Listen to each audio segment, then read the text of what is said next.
Comment gérer la relation avec son ado? Vous me posez beaucoup de questions d'ailleurs, j'ai fait beaucoup de vidéos sur le sujet de comment aborder un adolescent. On ne sait pas toujours sur quel pied danser, parfois on marche sur des œufs, ils s'isolent, ne communiquent plus, sont parfois insolents, ont des conduites à risque ou vous craignez des conduites à risque. Eh bien ce sont tous les sujets que l'on voit aujourd'hui dans cette nouvelle vidéo.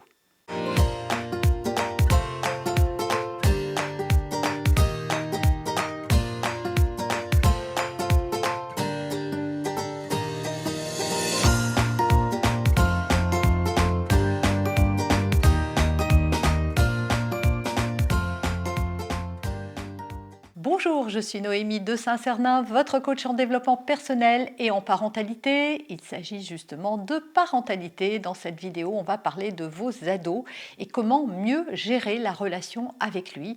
Je vais vous donner 7 clés dans cette vidéo pour mieux gérer votre relation avec votre adolescent. Sachez tout de même qu'il va falloir mettre en pratique, regagner sa confiance ou gagner tout court sa confiance. Souvent, les parents se plaignent de ne pas pouvoir donner leur confiance à leur ado et disent que ça se mérite. Eh bien, c'est la même chose pour les parents. Les ados ont besoin d'avoir confiance et on va voir tout ce qui a pu leur faire perdre confiance en vous, les conduire à s'isoler, à moins communiquer et à ce que les relations se distendent ou se dégradent avec le temps. On voit ça tout de suite, donc 7 clés et je commence tout de suite par la première. 1. La communication. Pour que la communication soit bonne et pour que votre adolescent ait envie de parler avec vous, il va falloir arrêter de le juger, de le critiquer, de vouloir à tout prix vous immiscer pour l'aider, de donner comme exemple, moi à ton âge ou si j'étais toi, je ferais ça. Personne au monde, que l'on soit un ado ou un adulte, n'aime avoir ce genre de relation avec les autres. En fait, quand on se confie, ce n'est ni pour que la personne nous trouve véritablement une solution, ou alors on demande dans ce cas-là, est-ce que tu veux que je t'aide à trouver une solution? Est-ce que tu as besoin de moi? Ou simplement on ouvre une porte en disant, écoute, si tu as besoin que je te donne un conseil, eh bien, demande-moi, plutôt que de vouloir s'immiscer. On évite les interrogatoires aussi. On accueille en fait, on écoute. Si vous voulez que votre enfant vous parle, il va falloir l'écouter. Et souvent, ce qui se passe à l'adolescence, c'est que quand ils étaient petits et qu'ils venaient vous raconter des choses, ils se sentaient jugés ou alors critiqués, parfois tout ça en même temps, ou alors pas entendus, pas compris, pas respectés. Ça veut dire quoi? Un par un, pris un par un, votre enfant vous dit que dans la cour, personne ne veut jouer avec lui. Au lieu d'avoir de l'empathie et donc de comprendre son ressenti, tout de suite on veut trouver une solution ou on veut dédramatiser, ce qui est bien normal parce qu'on croit qu'en dédramatisant la situation, ça va aider notre enfant. Mais encore une fois, ce dont votre enfant a besoin, c'est de se sentir compris. Donc on comprend, même si on trouve ça débile, même si on sait que le lendemain ça va s'arranger, ou que c'est comme ça à chaque fois et puis que finalement ça finit toujours bien, on comprend la souffrance, le ressenti de l'enfant. On évite de donner des conseils, on évite de le critiquer en disant oui mais ça m'étonne pas, tu veux toujours tout commander, ou la dernière fois j'ai vu qu'il s'était passé ça, ou ne crois-tu pas que, en y mettant les pincettes, mais votre ado il n'est pas bête, il sait bien lire à travers les lignes, et dans ces cas-là il se sent jugé, c'est-à-dire que vous le renvoyez comme si c'était un peu de sa faute ou à lui de faire des efforts alors qu'à ce moment-là il a juste envie de parler. Donc écoutez-le avec respect, bienveillance, écoute active. N'essayez pas de vous immiscer, essayez plutôt de poser des questions pour savoir oui, et qu'est-ce que tu vas faire, comment tu te sens avec ça, voilà. Questionnez-le sur son ressenti plutôt que d'essayer de faire tout ce que j'ai décrit et qu'il vaut mieux éviter. Deuxième clé très importante, montrer de l'intérêt pour ce qu'il fait, ce qui l'intéresse. Souvent, on trouve ça débile, hein, et moi aussi, leurs petits réels sur TikTok qui durent 30 secondes, qui sont inintéressants de mon point de vue, mais c'est de mon point de vue, puisque si c'était si inintéressant que ça, il n'y aurait pas autant de monde sur TikTok et autant de vues sur ces vidéos. Donc oui, c'est un jugement de croire que c'est débile, mais si votre enfant y trouve de l'intérêt, c'est que pour lui, ça en a, et que plutôt que de juger ce qu'il fait, ou que ce soit des jeux vidéo ou autre chose, la musique qu'il écoute, même si vous trouvez que cette musique ne vous correspond pas et que vous aimeriez qu'il écoute Mozart plutôt qu'un rappeur un peu violent dans ses propos, intéressez-vous à ce qui lui plaît dans ce qu'il regarde.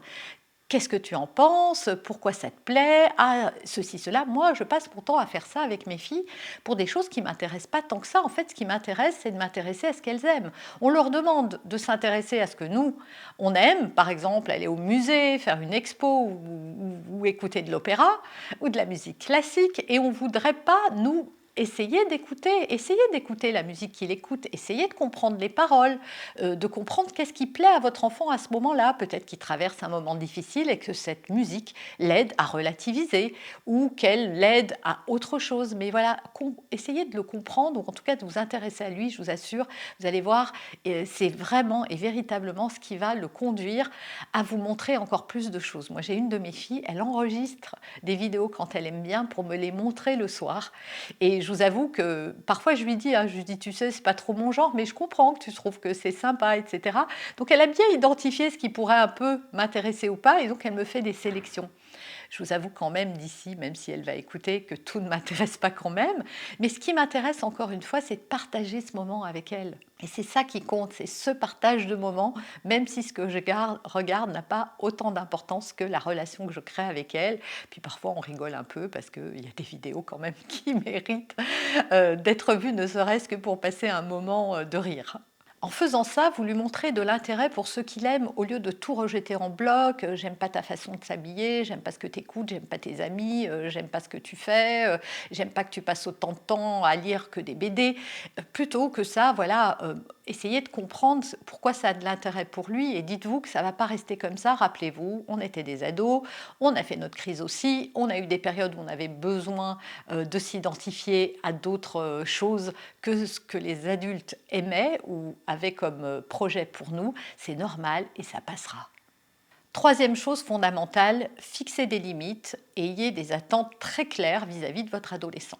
Trop souvent, je vois des parents qui, avec leurs enfants, ont envie d'être des amis. Nous ne sommes pas là pour être copains avec notre enfant.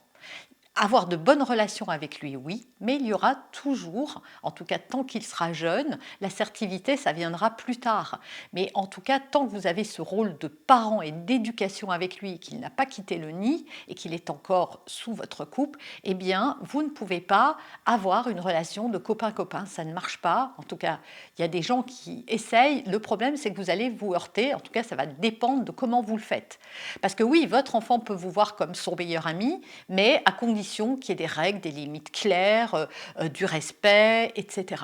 Mais on ne fait pas les choses pour faire plaisir à son enfant. Et je vois trop souvent des parents qui cèdent sur certaines choses parce qu'elles se disent « Ah ben oui, mais… parce qu'il boude, l'ado parfois, il vous en veut, oui, il vous fait payer votre non ou votre refus. » Et donc les parents finissent par céder « Bon, bah d'accord, je t'achète un iPhone, bon, bah ok, tu peux sortir, ah bah ok, tu peux faire ça, mais en essayant de mettre des règles. » Mais ça, c'est l'escalade.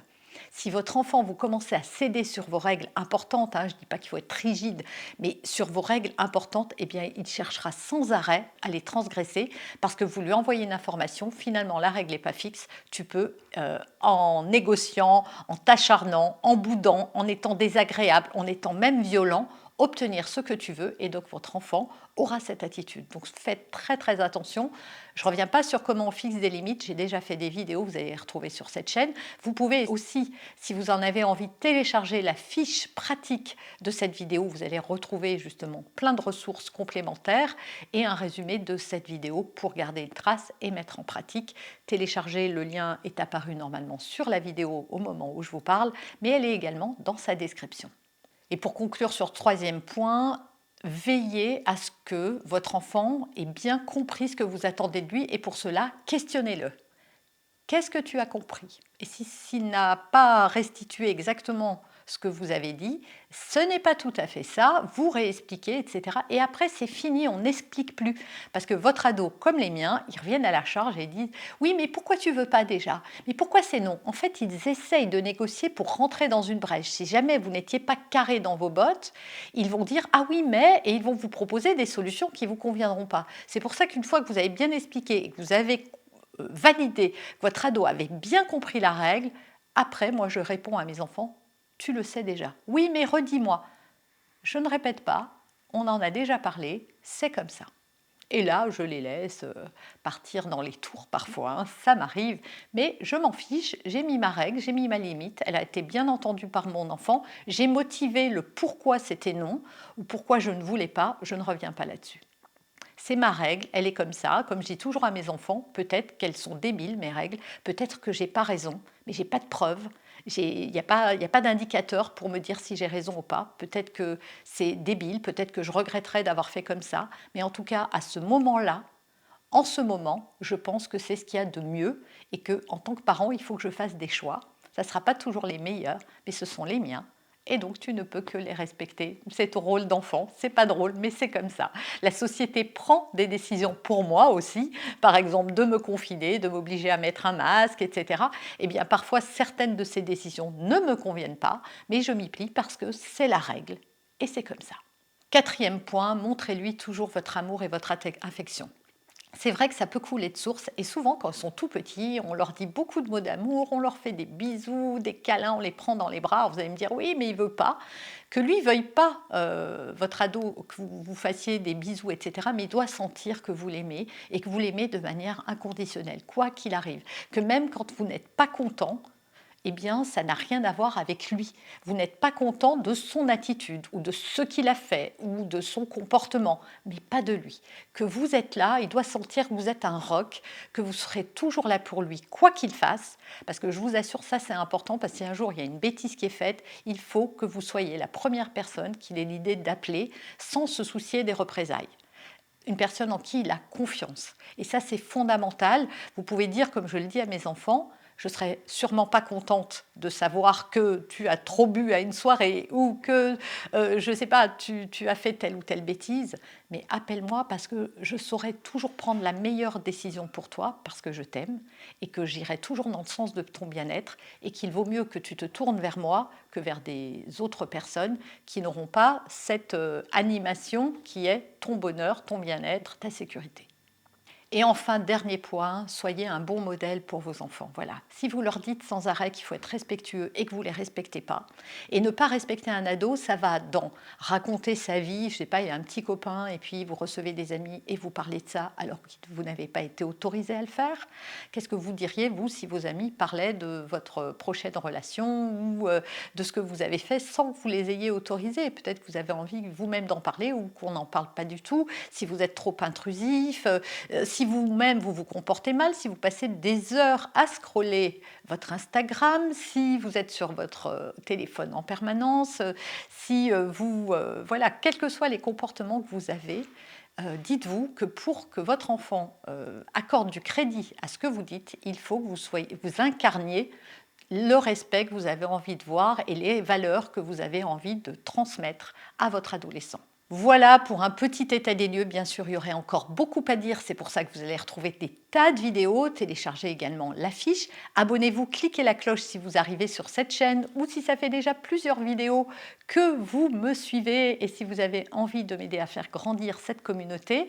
Likez, commentez, partagez et moi je vous dis à très vite dans une prochaine vidéo.